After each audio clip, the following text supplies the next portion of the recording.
স্কুলৰ ফালৰ পৰা সবকে পিকনিকলৈ লৈ যাব আৰু তাৰ কাৰণে টিচাৰে 300 টকাকে উঠাইছে মা ময়ো যাম তুমি মোৰ কাৰণে 300 টকা এটা দিবা নেকি কি মাজনী 300 টকা লাগে মাজনী তইতো জানই মই সিলাই কৰি যি এটকা পাওঁ সেইখিনিয়ে ঘৰ চলাই আছো আৰু তোকো স্কুলত পঢ়ুৱাই আছো এতিয়া লাহে লাহে সিলাই কামো কৰিবলৈ ধৰিছে মানুহে কাপোৰ চিলাবলৈ নিদিয়ে আজিকালি ইমানকৈ সকলোৱে অনলাইনত কাপোৰ লয় নহলে চিলোৱা ৰেডিমেড কাপোৰবোৰকে লয় এনেকৈ চিলাবলৈ নিদিয়াৰ কাৰণে এতিয়া উপাৰ্জনো কমি আহিছে মোৰ তোক এতিয়া 300 টকা ক'ৰ পৰা দিও তই নিজে কচোন তই পিকনিকলৈ নগলে নহয় নে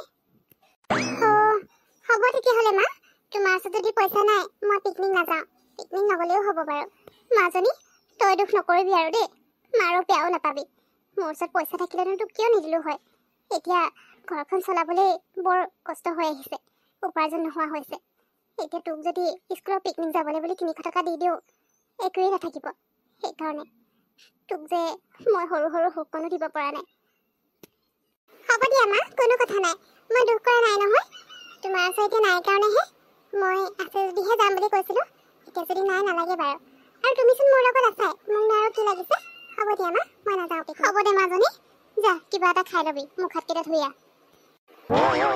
বেচেৰী ছোৱালীজনীক মই একো এটাই ভালকৈ দিব পৰা নাই এই চিলাই কাম কৰি উপাৰ্জনো নোহোৱা হৈছে কি কৰোঁ কেতিয়াবা একোৱেই ভাবি নাপাওঁ বেচেৰীজনী 300 টকা এটা দিব পৰা হ'লে তাই ধুনীয়াকৈ পিকনিক যাব পাৰিলে হয় কিন্তু মোৰ হাতত পইচা নথকাৰ কাৰণে তাই পিকনিকলৈও যাব নোৱাৰিলে লগৰবোৰ গৈ আহিল দুখেই লাগে কেতিয়াবা তাই সৰু সৰু সুখকণো মই দিব পৰা নাই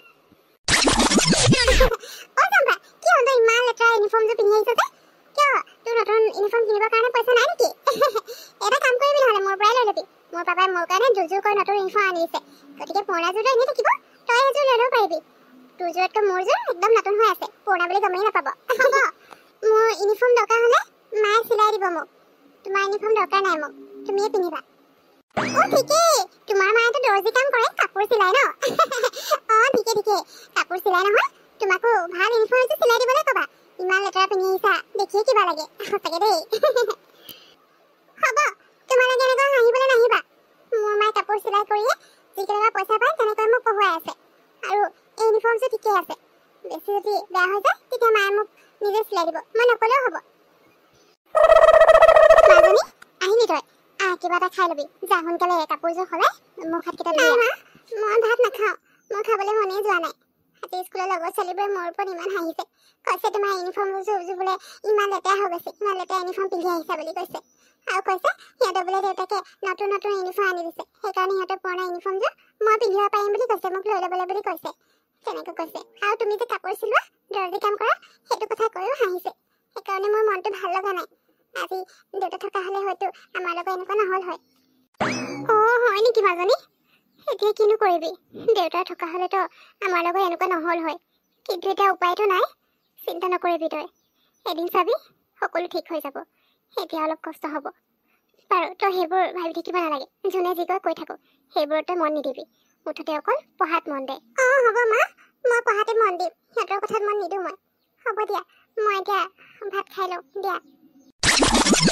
ষ্টুডেণ্ট পৰহিলে আমাৰ স্কুলত ফেন্সি ড্ৰেছ কম্পিটিশ্যন আছে গতিকে সকলোৱে তোমালোকে পাৰ্টিচিপেট কৰিবা আৰু যোনে ফাৰ্ষ্ট প্ৰাইজ পাব তাক 20,000 টকা দিয়া হ'ব গতিকে সকলোৱে ভালকৈ কম্পিটিশ্যনত ভাগ ল'বা দেই চম্পা তই পিছে ফেন্সি ড্ৰেছ কম্পিটিশ্যনত কি পিন্ধি আহিবি তোৰ ওচৰতো তেনেকুৱা ড্ৰেছে নাই চাগে ন এটা কাম কৰিব পাৰ মোৰ ওচৰত পুৰণা ড্ৰেছ বহুত আছে তেনেকুৱা তাৰ ভিতৰত যদি দৰকাৰ হয় মই তোৰ কাৰণে কিবা এটা আনি দিব পাৰিম এটলিষ্ট তই পিন্ধিবতো পাৰিবি নহ'লে আৰু ফেন্সি ড্ৰেছ কম্পিটিশ্যনত তই আৰু কিবা কিবি পিন্ধি আহিলে কি হ'ব কচোন তোৰ কিনিবলৈতো টকা লাগিব সেইকাৰণে লাগে যদি ক মই মোৰ পৰা এটা ড্ৰেছ তোৰ কাৰণে লৈ আহিম মই ফেন্সি ড্ৰেছ কম্পিটিশ্যনত পুৰণা ড্ৰেছ কিয় পিন্ধিম তোমালোকৰ ড্ৰেছ মোক দৰকাৰ নাই মোৰ মায়ে চিলাই কাম জানে যেতিয়া মোৰ কাৰণে মায়ে ধুনীয়া গাউন এটা চিলাই দিব তোমালোকৰ পুৰণা কাপোৰ নিপিন্ধিলেও হ'ব মাজনী তোৰ আকৌ আজি কি হ'ল আজিও তই মন মাৰি আহিছ যে আকৌ স্কুলত তোৰ কোনোবাই কিবা ক'লে নেকি মইতো কি কৈছিলোঁ তোৰ স্কুলত যোনে যি কৈ থাকক কিন্তু তই সিহঁতৰ কথাবোৰ ভাবি নাথাকিবি আৰু সিহঁতৰ কথালৈ মনেই নিদিবি অকল পঢ়াত মন দে পঢ়ি শুনি যেতিয়া কিবা এটা কৰিবি তেতিয়া কোনো তোক নাযায় মোক স্কুলত চবেই ইমান হাঁহি থাকে মোৰ ওপৰত কোনো মোক দেখিবও নোৱাৰে আৰু মোৰ কোনো ফ্ৰেণ্ডো নাই মা পৰহিলে আমাৰ স্কুলত ফেন্সি ড্ৰেছ কম্পিটিশ্যন আছে তাৰ কাৰণে টিচাৰে সকলোকে কম্পিটিশ্যনত ভাগ ল'ব কৈছে আৰু মই কম্পিটিশনটো যেনেকৈ হ'লেও জিকিব বিচাৰিছোঁ। মা, তুমি মোৰ কাৰণে ড্ৰেছ এটা চিলাই দিবানে? হয় নেকি মাজনী? কিন্তু মোৰ ওচৰত ইমান পইচাও নাই যে মই নতুন ভাল কাপোৰ কিনি আনি তোৰ কাৰণে ধুনীয়া ড্ৰেছ এটা বনাই দিব পাৰিম। তই কি পিন্ধি যাম বুলি ভাবিছ? কম্পিটিশ্যনত বাৰু ভাগ ল'বি, কিন্তু মই আকৌ তোক ড্ৰেছ বনাই দিবলৈ কাপোৰ আনিবলৈতো এতিয়া মোৰ ওচৰত পইচা নাই। তেতিয়াহ'লে কি কৰিম ভাবিছ? তুমি এটা কাম কৰিবা, মোৰ পুৰণা বহীবোৰ আছে নহয়, সেইবোৰ কেতিয়া কামত আহিব? সেইবোৰতো এনেহে থৈ দিয়া আছে। তুমি কাগজেৰে মোক ধুনীয়া গাউন এটা বনাই দিবা। কি মাজনী, কাগজৰ গাউন? সেইটো ভাল হ'ব জানো? অঁ মা, কাগজৰ গাউন। সেইটো কেতিয়াও মই ক'তো দেখাও নাই। আৰু তুমি যদি মোৰ কাৰণে কাগজৰ গাউন বনাই দিয়া, তেতিয়া হয়তো মই ফাৰ্ষ্ট প্ৰাইজটো নিশ্চয় পাম। সেইকাৰণে তুমি মোৰ কাৰণে কাগজৰ গাউন এটা বনাই দিবা ধুনীয়াকৈ। মই সেইটো পিন্ধিয়ে কম্পিটিশ্যনত ভাগ ল'ম। মাজনীয়ে কোৱা মতেতো মই তাইক কাগজৰ গাউনটো বনাই দিছোঁ। এতিয়া সেইটো দেখি কোনোবাই আকৌ তাইক নাহাঁহিলেই হয় আৰু। তাই যাতে কম্পিটিশ্যনত ভাগ লয় আৰু জিকিও আহে, সেইটোহে বিচাৰিছোঁ। ৱাহ মা, এইটোতো ইমান ধুনীয়া লাগিছে। সঁচাই মা, তুমি বহুত ধুনীয়াকৈ গাউনটো বনাই দিছা। এই গাউনটো মোৰ বহুত ভাল লাগিছে পিন্ধি। চাবা মা, আজি এই গাউনটো পিন্ধি গ'লে মানে চবেই মোক ঘূৰি ঘূৰি চাব। আৰু কম্পিটিশ্যনত মই ফাৰ্ষ্ট প্ৰাইজ পাম নিচিনাই লাগিছে। নাপালেও বাৰু কোনো কথা নাই, কিন্তু তথাপিও তোমাৰ এই ড্ৰেছটো মোৰ বহুত ভাল লাগিছে মা। এতিয়া মই যাওঁ দেই। হ'ব মাজনী, তুমি এতিয়া যোৱা। আৰে চম্পা, এয়া তুমি কি পিন্ধি আহিলা? কাগজৰ গাউন? সঁচাকে দেই, মোৰ দেখিয়ে হাঁহি উঠিছে। কি যে আৰু, এতিয়া যদি কেনেবাকৈ পানী পৰি যায় তোমাৰ গাউনটো গৈ কিবাই হৈ থাকিব। চাবা ভালকে থাকিবা আকৌ, যাতে মানুহৰ আগত লাজ নোপোৱা। এই কাগজৰ গাউনটো মা আৰু মই বহুত কষ্ট কৰি বনাইছোঁ, আৰু এই গাউনটো বনাওঁতে বহুত সময় লাগিছে। তোমালোকে এনেকৈ মোৰ গাউনটোৰ ওপৰত হাঁহি নাথাকিবা। চম্পা, তোমাৰ এই কাগজৰ গাউনটো সঁচাকৈ বহুত বেলেগ হয় আৰু বহুত ধুনীয়া দেখিবলৈ। ইয়াৰ আগতে মই কেতিয়াও এনেকুৱা কাগজৰ গাউন দেখা নাই। এইটো বহুত ইউনিক হয়, সেইকাৰণে তুমি আজি কম্পিটিশ্যনত ফাৰ্ষ্ট প্ৰাইজ পালা। Thank you sir. এই কাগজৰ গাউনটো মায়ে বহুত কষ্ট কৰি মোৰ কাৰণে চিলাই দিছে। মা, এয়া চোৱা মই ফাৰ্ষ্ট প্ৰাইজ পালোঁ। মা, থেংক ইউ।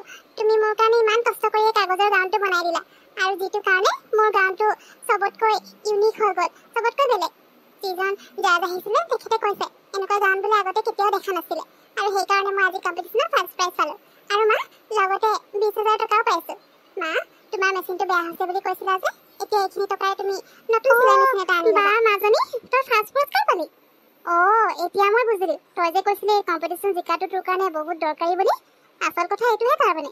এই 20,000 টকাটো তই জিকিব বিচাৰিছিলি, তাকো মোৰ কাৰণে, মই যাতে নতুন চিলাই মেচিন এটা আনিব পাৰোঁ। সঁচাই দেই, তই বৰ ভাল ছোৱালী।